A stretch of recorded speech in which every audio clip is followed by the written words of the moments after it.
Oi, gente, tudo bem? Aqui é a professora Carolina e a gente vai falar hoje sobre angiospermas. Ufa, até que fim! Último grupo do reino dos vegetais, do reino plantae, tá bom? Pra gente lembrar, nós falamos, já vimos essa tela 4 vezes, né? Nós falamos sobre as briófitas, depois as pteridófitas. A última aula foi sobre gimnosperma e hoje a gente vai falar sobre o último grupo do reino plantae, as angiospermas, tá certo? Então, qual é a característica principal desse grupo? Ter flores e frutos. É o único grupo que tem essas estruturas. Vamos se aprofundar um pouquinho. Então, gente, quando eu falo de angiospermas, eu estou falando de todos os vegetais que na fase reprodutiva vão ter flores e frutos, tá certo? Então, percebam que a variedade é muito grande, gente, tá? Todos os frutos que a gente conhece tá aqui dentro: maçã, pera, uva, banana, abacaxi, manga, flores para artesanato, flores para decoração, flores que servem de alimentos para animais. Ó aqui, ó, o quiabo. Ó que bonito, delicioso, com franguinho, né não? Então, faz parte das angiospermas, tem flor e o quiabo é o fruto. O capim, gente, capim tem flor. Capim faz parte das angiospermas, então. Então, percebam que quando eu falo de angiosperma, eu estou falando do maior grupo do reino plantae. Briófita era muito pequenininho, era musgos. Quase não tinha espécies, quase não tinha subgrupos, tá? Quando eu falava de pteridófita, tinha uns 4 representantes só. O principal era samambaio. Quando eu falei de gimnosperma, tinha alguns representantes, mas tinha o principal que era a araucária.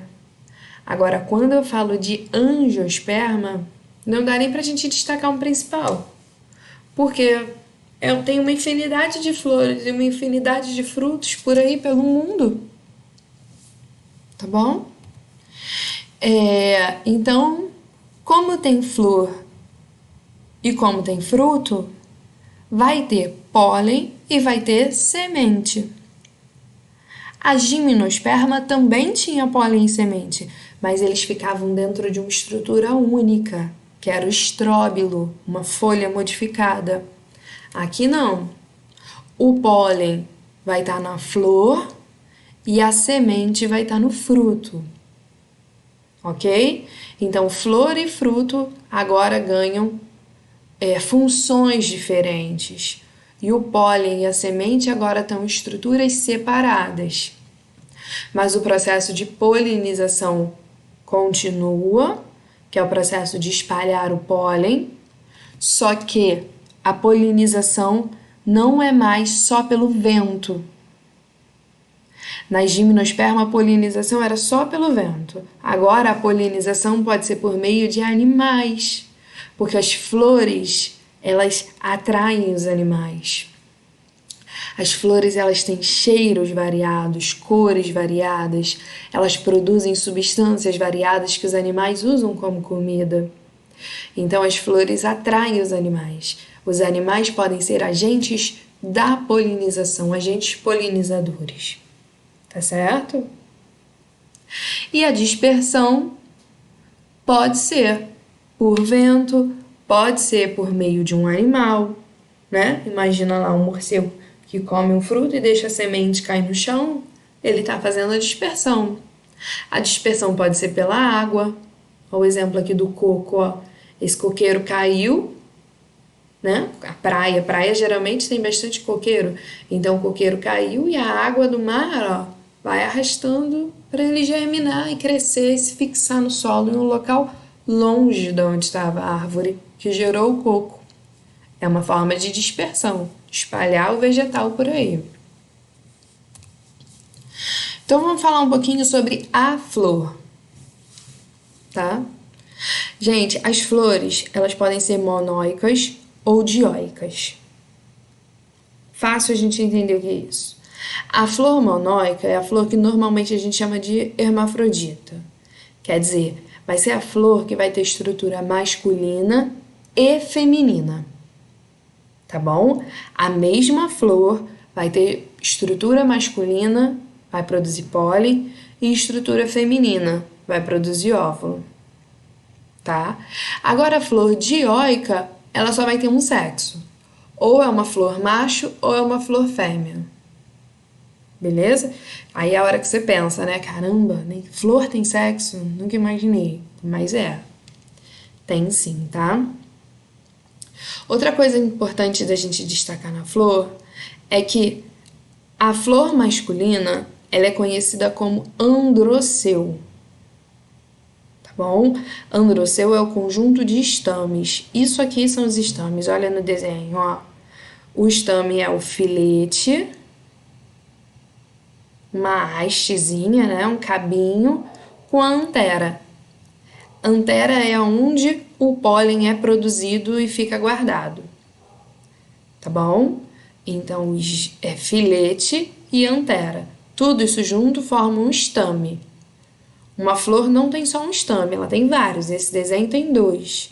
Um conjunto de estames, androceu, representa a parte masculina da flor. Ok? E gineceu é o conjunto de pistilos. Pistilo, gente, é toda essa parte aqui do meio, ó.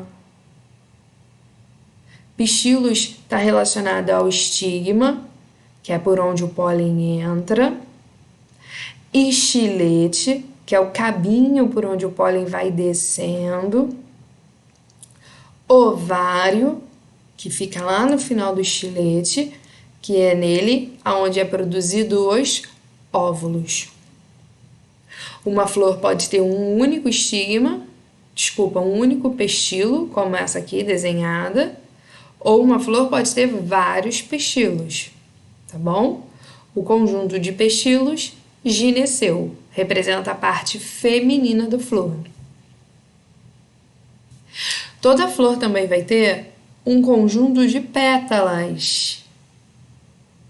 As pétalas, elas têm a função de atrair o agente polinizador. O conjunto de pétalas se chama cálice. Foi? Uma pétala, 2 pétalas, 3 pétalas, cálice. Ok? Uma flor, ela também vai ter sépala. Sépala, gente, é como se fosse essa folha, tá vendo? Mas não é folha, porque faz parte de um órgão reprodutivo. Esse conjuntinho aqui de estruturas que ajuda a fixar a flor nessa haste, nesse cabinho, se chama sépala. O conjunto de sépalas ganha o nome de corola. E esse cabinho, né, o cabinho que sustenta a flor, pedúnculo. E a base do cabinho, onde a flor fica presa, receptáculo. Foi? Então vamos seguir. Às vezes a flor é única, né? Como a gente vê nessa imagem. Tem essas estruturas todas, mas é uma única flor. Mas às vezes as flores, ó, elas estão muito pertinho uma das outras, elas estão presas no mesmo receptáculo e a gente chama de inflorescência. E a inflorescência, gente, ela chega a enganar a gente. Isso aqui você diria que era uma flor, né? A flor do girassol. Mas não, isso é uma inflorescência. As flores são esses pontinhos. Cada pontinho preto representa uma flor. Um conjunto de flores não é buquê, gente. É inflorescência, tá? Agora vamos falar um pouquinho sobre o fruto.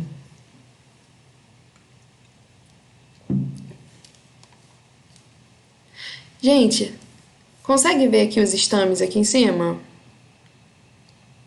Consegue ver aqui, ó? Ó, vou voltar a imagem, presta atenção nesse amarelo e nesse compridinho aqui verdinho, ó. Aquele amarelo aqui, ó, é a antera, o cabinho é o filete, então a gente tá vendo os estames, e aquela pontinha mais verdinha lá de cima, o estigma com o estilete. Então a gente tá vendo a parte feminina da flor. Androceu, gineceu. Isso faz com que a gente entenda, então, que aqui na base, aqui por dentro, tá o ovário. E é bom a gente entender o ovário para a gente entender o fruto. Porque, pessoal, quando o pólen cai aqui dentro e ele encontra o ovário, quando a flor fica fecundada, é quando o fruto começa a se desenvolver. O fruto, ele é resultado do ovário da flor que está crescendo por ter sofrido fecundação, por estar suportando um embrião ou embriões. Então presta atenção aqui, ó. Aqui é o ovário da flor, esse branquinho, e esse pretinho são os óvulos. Quando se for fecundado, o ovário vai dar origem ao fruto e os óvulos vão dar origem à semente.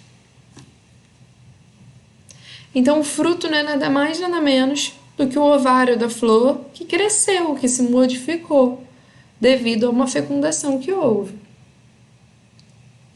A flor, ela só serve para atrair o agente polinizador.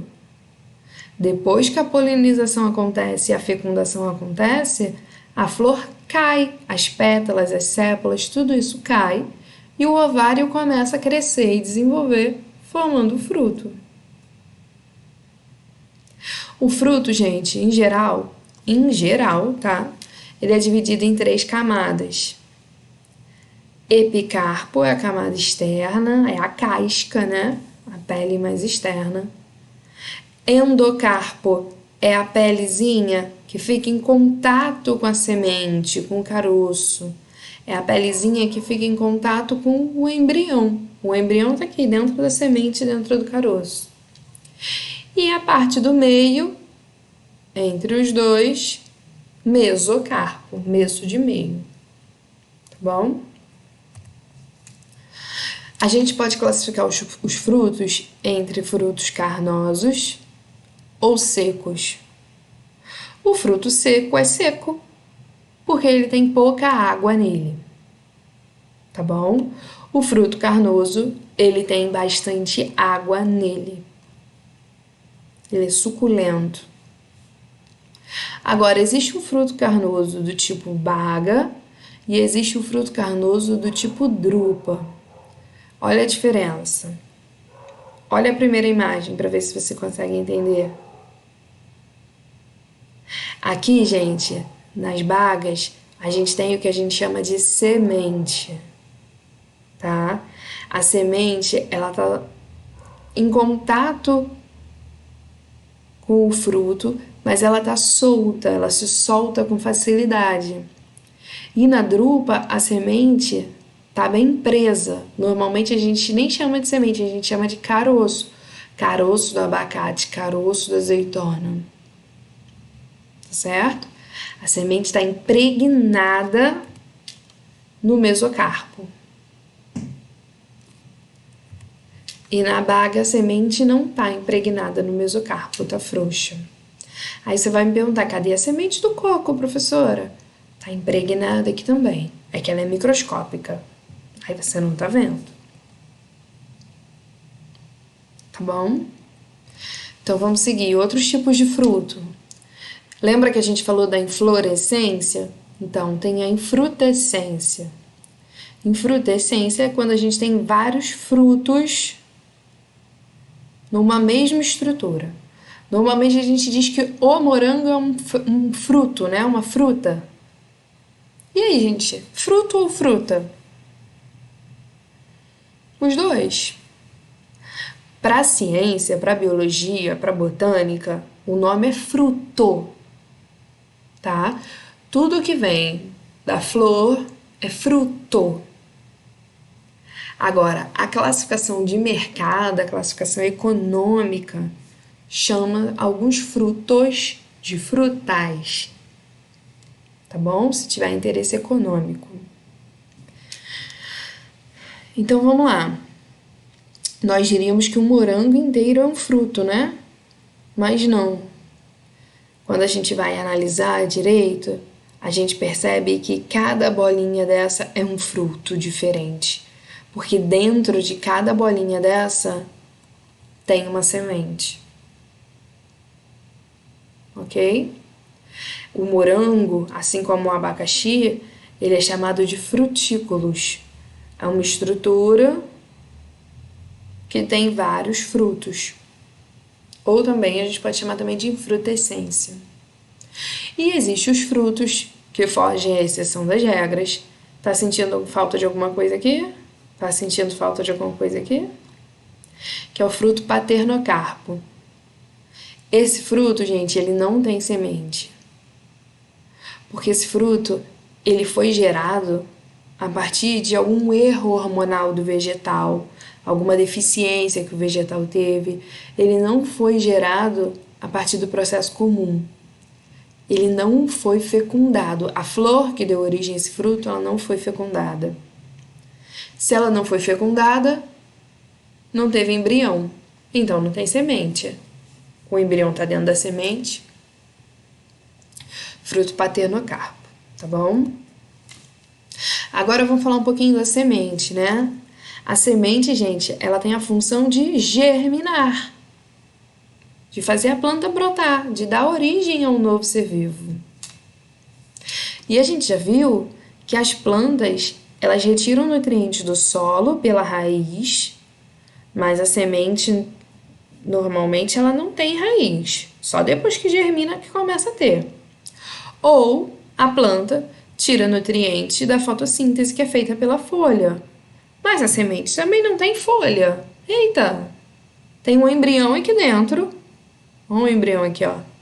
Tem um embrião aqui dentro, mas não tem nem raiz nem folha para ter nutriente para alimentar esse embrião. Então, a natureza, que não é boba nem nada, dentro da semente tem uma estrutura que é rica em nutriente, que se chama cotilédones. Toda semente tem o cotilédone dentro dela. O cotilédone fornece nutrientes para o embrião até esse embrião poder ser nutrido através da raiz e das folhas. Tem planta que só tem um cotilédone, aí se chama monocotiledôneo, e tem planta que tem 2 cotilédones na mesma semente, dicotiledôneo. Tá bom? O ciclo reprodutivo, gente. Então, as angiospermas, elas também são esporófitas, tá? A maior parte da vida, elas ficam na fase de produção de esporos. Só uma pequena fase da vida, elas produzem gametas. Só quando elas colocam flor. Tá bom? Então, vamos lá. Vamos entender esse ciclo aqui pra gente acabar. Último slide. Vamos partir daqui, ó. A flor em si, a flor é o gametófito, quer dizer, é a estrutura que dentro dela tem o gametângio, tá? O gametângio masculino é o estilete, que vai produzir o pólen, e o gametângio feminino é o ovário, que vai produzir o óvulo. E dentro do óvulo ainda tem estrutura menor, que é a oosfera. Então, pólen e oosfera. Tá certo? Então, a gente está na fase de produção de gametas. Por meio do processo da polinização, esse grão de pólen chega até a parte feminina da flor, até o gineceu. O tubo polínico começa a se formar e o pólen cai por dentro do tubo polínico, no canudinho, para ele certinho até a oosfera e fecundar. Aqui acontece a fecundação. Tá bom? Quando a fecundação acontece, essa parte da flor aqui, ó, vai cair junto com todo o resto da flor. O cálice, a corola, vai tudo embora. E o ovário da flor vai começar a se desenvolver, ó. Vai formar o endosperma, o mesosperma. O ovário vai começar a se desenvolver, vai formar os cotilédones, ou um ou dois. O embrião começa a se desenvolver. E esse processo só vai terminar quando o fruto estiver pronto e maduro. Quando o fruto estiver pronto e maduro, a planta vai fazer a dispersão. Ou ela vai deixar o fruto cair, ou ela vai jogar o fruto longe, tem planta que consegue fazer isso. Ou ela vai produzir um cheiro gostoso para atrair um animal para pegar o fruto e levar embora. E aí, esse fruto disperso, né? A semente que está dentro dele, uma hora vai cair no solo e essa semente vai começar a germinar. Quer dizer, vai formar um novo ser vivo, uma nova planta. Na fase esporofídica, tá bom? Esporófito é o vegetal em si. E vai viver a vida de planta dela, às vezes a vida inteira. Tem planta que nunca vai dar flor, tem a capacidade de dar, mas ela é muito sensível e nunca se sente preparada para isso. Nunca percebe o clima apropriado para isso. Agora, tem planta que dá flor todo mês, todo ano, toda noite. Tem flor que abre à noite e fecha de dia. E aí, essa planta, que é o esporófito, né, a fase produtora de esporos, em determinado momento da vida, pode entrar na fase gametofítica, começar a produzir flores e recomeçar o ciclo todo de novo. Foi, gente. Espero que esteja tudo tranquilo. Beijinhos pra vocês. Tchau, tchau.